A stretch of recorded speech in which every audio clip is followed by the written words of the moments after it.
Hello Lana, welcome to my YouTube channel. My name is Lamitan Felix, and in today's English lesson, I am going to teach you how to describe the structure of a poem, which, by the way, is a common question asked in paper 2 of the Kenyan Competence-Based Education, and that is for learners in grade 7, 8, and 9 in junior secondary schools. So if you are interested in this, then stay tuned and move along with me till the end. If you're considering subscribing, if you haven't subscribed to my channel and are considering doing so, kindly hit the subscribe button and turn on your notification bell for future updates whenever I post lessons on different subjects. By the way, I am handling various subjects, and so be ready to receive other lessons on different learning areas. So welcome, and let's move along. To describe the structure of a poem requires your knowledge of the style or form of writing used in poetry, which is quite different from the style of writing used in other forms of literature like novels and short stories. The style of writing used in poetry is called verse, while that used in other forms of literature is normally called prose writing. And in verse, poets organize words into what we call lines. And why are they called lines, by the way, and not sentences like we say in prose writing? We call them line because they sometimes flout the rules of grammar. They deviate from the rules of grammar to realize a particular effect or to maintain and preserve particular styles. So that is what poets do. They just decide to deviate from the rules of grammar to achieve a particular effect in their writing. And so a group of words forming what we'd rather call a sentence in prose writing is now called in verse writing a line. Then a group of lines are organized into what we now call a stanza. So a poem can have one stanza, two stanzas, or several stanzas and several lines, by the way, or even just a single line or two, depending on the preference of the poet or the type of poem they have decided to write. You see that? Good. So having known these two aspects, then it's quite easy to describe the structure of a poem. When called upon to do so, simply talk about the number of lines in that poem by physically counting, and then talk about the number of stanzas in the same poem by also physically counting. Just go from the first appearance of the first word and count to the last line that you have to be able to know the number of lines, and just observe or count the number of stanzas that you have in that poem. For instance, I have in this poem here, that is from page, if you have this book called Daughter of Nature, then you can turn to page 4 of Daughter of Nature and see the poem that I'm talking about here. It's called Song of the Rain by J.K.S. Makoha.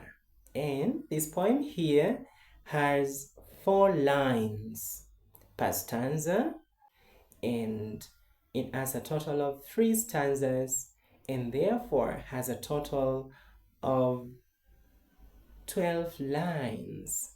You see how simple that is? Yes. So that gives you the structure of this poem. Another thing that you can talk about is the appearance of sounds at the end of lines.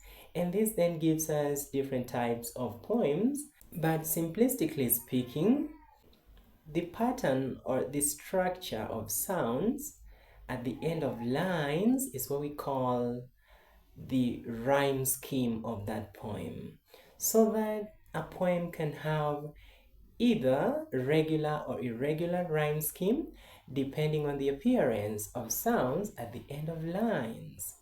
So if after coming up with the pattern of sounds, which is usually represented by letters from the English alphabet, then you realize that that pattern is predictable. It appears in such a way that the next pattern of sounds can be predicted for the next stanza. If you were to come up with the next stanza, you can easily predict the appearance of sounds at the end of lines. Then that is what we call a regular rhyme scheme. But if the sounds appear in such a way that the pattern is unpredictable, then that is what you call an irregular rhyme scheme. So what do you consider when considering the sounds at the end of lines? If the last sound is a consonant, you don't go for a consonant, but you read the group of sound beginning from the stressed vowel. For example, in the word can over here, you start with the vowel a. You see? So you say an instead of n. You make it a group of sounds because n cannot be considered when you're coming up with your sound structure. So go for a group of sounds that is then considered together as one, and that is an in the word can. But if it ends with a vowel, for example, in the word spree, and you have such a long vowel, then now consider that long vowel.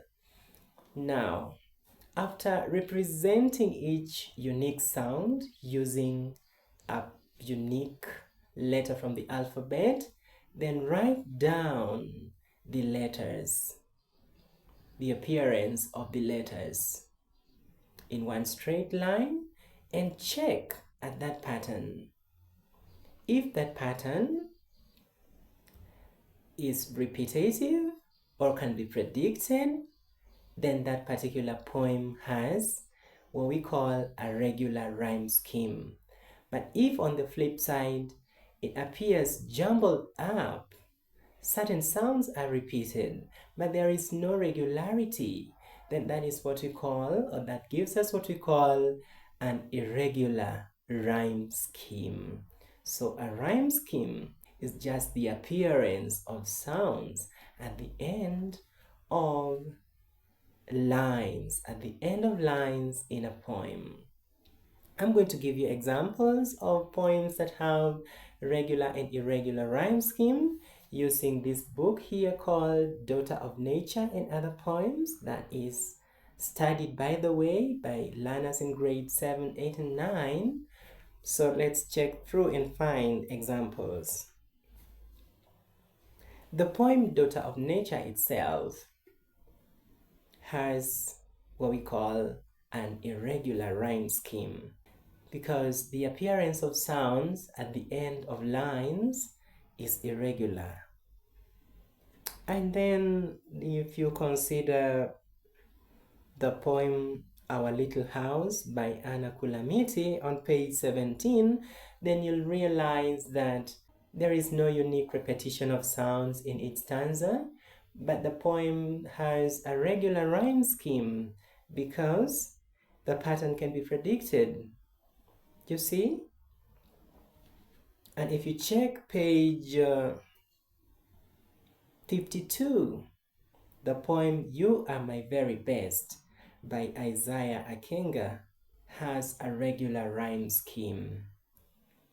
So you can describe the rhyme scheme by coming up with a pattern of sounds that is representing the sounds using letters from the alphabet and then writing that pattern down and describing its appearance as either regular or irregular.